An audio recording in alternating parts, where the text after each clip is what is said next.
Okay, here is another video I'm about to make on how I got through engineering school, or how I became an engineer. So, for the first time ever, I actually have a script for this video that I made. So I'm gonna try to follow this, and we'll see how it goes, shall we? So, the first thing I want to talk about is engineering school. So I personally was a chemical engineer going through my engineering school at an unnamed university in Maryland. But I guess the first thing I want to talk about is if you're going into engineering school as a freshman, if you're not transferring in, I transferred in, but if you're going in as a freshman, I feel like this actually applies to both. The first thing you want to do if you're like 18, 19 years old going in as a freshman is make friends as quickly as you can.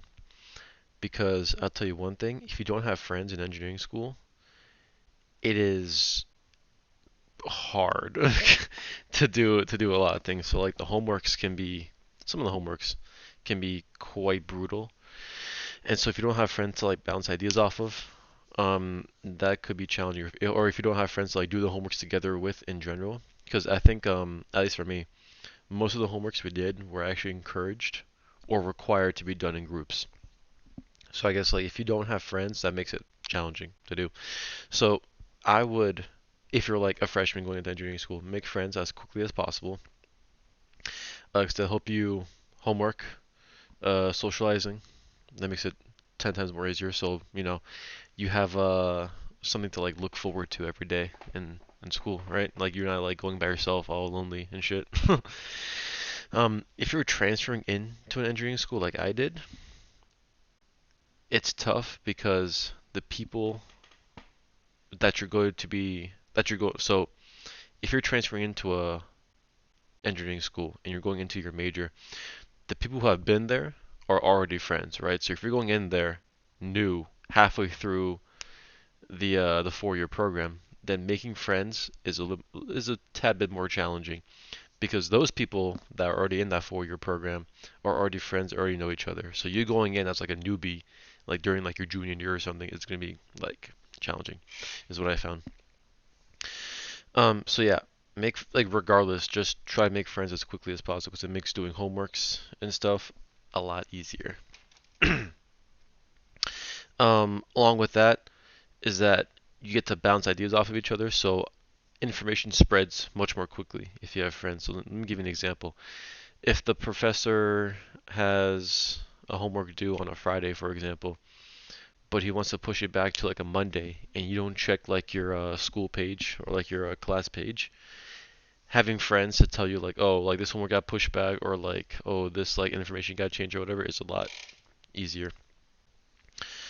Another thing actually, which I just realized after graduating, is that having friends means that you guys can like struggle together, which means you guys bond better. Like actually, some of my good friends came from university, and we became good friends like within like maybe like 6 months, like 3 months. Like it was like rather quickly versus like my other friends, which took maybe like years. Like, I've known my old high school friends since like maybe like middle school, which for me has been like 11 years now, maybe. It's about 10, 11 years. And we're good friends. But I consider my university friends to be like on par with that. And I've only known them for like maybe like 2 years at this point since transferring. Oh, so yeah, like struggling together makes the journey like a lot more enjoyable. Is in essence, do the homework together. You guys get to socialize outside of class together. It's a pretty nice time, Like it adds to like the social experience too, not just like the academic experience of being in school. Next point I want to touch upon is hard classes and how to tackle them. So this ties back to like the whole like friend thing. Essentially, studying together is quite important because if you guys have ever heard like the Feynman technique, where you learn something and you teach it to somebody, it reinforces that information in your brain. That is powerful in general, but during engineering school, it's very nice because concepts tend to be like not like memorization based, but if the concept is like a solid concrete like thing, and you can like if you can learn it and teach it to somebody, you pretty much like know it. If you get what I'm saying. For like memorization classes, it's also powerful. Like I took like a biochemistry class, and it was basically like memorization, even though it shouldn't be. But yeah, hard classes, tackling them, one, requires friends. Not requires, but like I strongly recommend having friends. If you don't have friends, or if you don't have anyone in class that you know, it makes it challenging. Yeah, it's doable. I've seen people do it, but it's if you want to make your life easier, knowing people in class to study with is needed, to say the least. Another thing is that to tackle hard classes, you have to be prepared beforehand. So one thing I kind of regret not doing during engineering class is like if you're going into a class, read up on it the day before just to get like a sense of the information because some professors can throw info pretty quickly at you and like note taking can be like a struggle like on your hand if you're having to write like at the speed of light or something, so like or if you're having to like write a lot because some professors like write like a nice big block of text and they're like, is there any questions, and they wait like maybe half a second, they're like, okay, next, while you're still like writing shit down. So reading up on the day before, knowing like what the general structure of the information is, can be pretty powerful. So it makes note taking a lot easier in class. Another thing is that I personally use an iPad during class. Like during my first couple of years, I used pencil paper, which is nice. Don't get me wrong. Good old paper, pencil is a try and true tested, But having an iPad is easier, especially for math classes and engineering classes, because you get to copy and paste things, which makes note taking far more quickly. Like for example, in my fluid dynamics class, we used to use like the Navier-Stokes equation, and every single time we used to like do the homeworks or take notes in class, my professor used to like write out the entire Navier-Stokes every single time. So being in engineering class, for the first few times, I would recommend writing like stuff down just to like get in your brain. But after that, like copy and pasting it makes it 10 times easier, 10 times faster. You know, like I used to see my friends on like pencil and paper, like, oh, it was brutal. Like I used to do the homeworks with them, and like waiting every single time for them to like write stuff down, which I've already copied and pasted, is kind of funny. So if you can afford it, I would recommend like some tablet of some kind to take notes on. But pencil paper is still, like I said before, the tried and true tested method. Um, that's all I got for that point. Another point I want to touch upon is choosing your classes and the implications of Rate My Professor. So, if you guys don't know what that is, Rate My Professor is like this site that compiles student reviews on professors in certain departments of your school. So, let me give you an example. In my school, um, if you look up Rate My Professor, in my school you can search up this is true for any school, you can search up what department you want. So engineering, chemistry, humanities, like etc. etc. You get to search up which professors are in that department and what their reviews have been coming from students. So if I have a professor in engineering for my fluid dynamics class, I get to see every single review that every student has ever written. Alright, sorry, just came back from an interruption.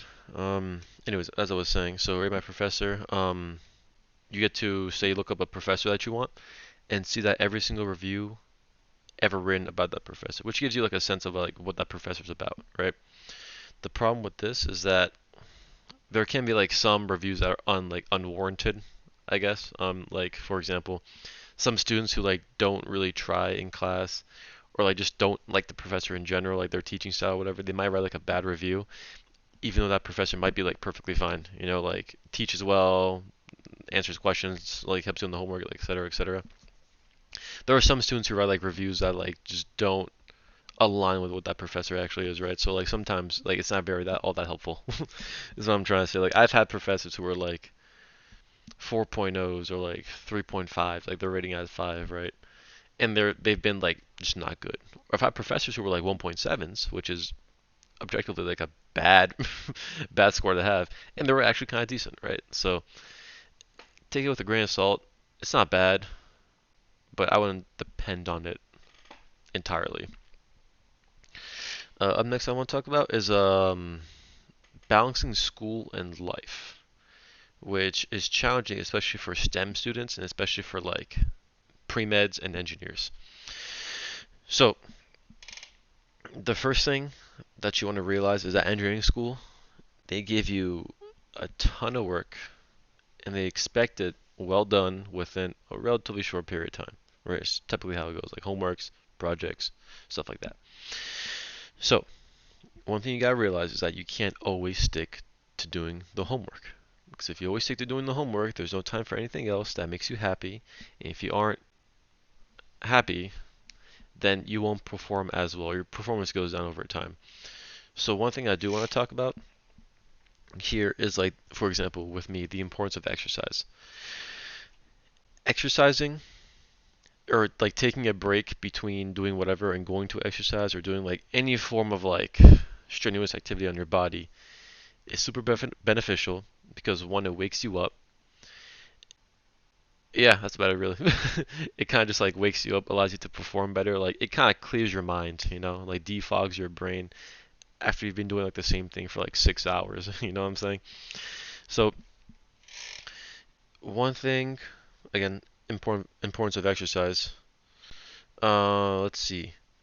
Test performance in class versus activities done outside of school is something I wrote down. So say you take an exam and you score, I don't know, some like score, right? It's like a 60 out of 100 or like 70 out of 100, which is a C, which is, I mean, I guess not the worst, but also not what you want, right? One thing I did realize is that the things I did outside of school that weren't actually related to school, like going out with my friends, going to parties, maybe going to like different events, stuff like that, that resulted in me having less time to work on school, right? That's the important part. Like if I was like not studying, I was doing something else, like having fun, right? So that contributes to like less time in me for school. However, I'm telling you, like 8 or 9 times out of 10, either contribute to me having the same test score as if I kept studying, or a better test score compared to like if I were to be studying during the time I was having fun, which is interesting. Which means that there's only like a certain amount of time you can allocate to school that makes it effective for studying. So if you study for 4 hours a day, you take a test, and you get like a 80 out of 100. And the next time you study for 2 hours, and you get nearly the same score, it's like those 2 hours were like wasted hours essentially. Like you didn't have to use those for studying. You could have done something else, like go exercise, go have fun with your friends. Like you have to live a social life outside school because it makes it being like part of a community kind of makes school like that whole tuition thing worth it in my opinion. Like you pay a lot of money for tuition only to study, but if you get that social aspect too, that makes the tuition or that makes like the school experience like more worth it. So I would recommend being more social because it can probably actually lead to like higher test scores. You never know, right? You never know until you try. And that's pretty much all I want to touch upon actually. So yeah, if you guys or a person and or people found it helpful, good for you. Hope you do well in school. And if you're going to be an engineer, choose your engineering wisely because they're all actually kind of different. Chemical, mechanical, electrical, like whatever. So yeah, you guys have fun in engineering school if you're gonna be an engineer, or if it helped you, I hope it helped you out for whatever in life. So yeah, that's all I got for today.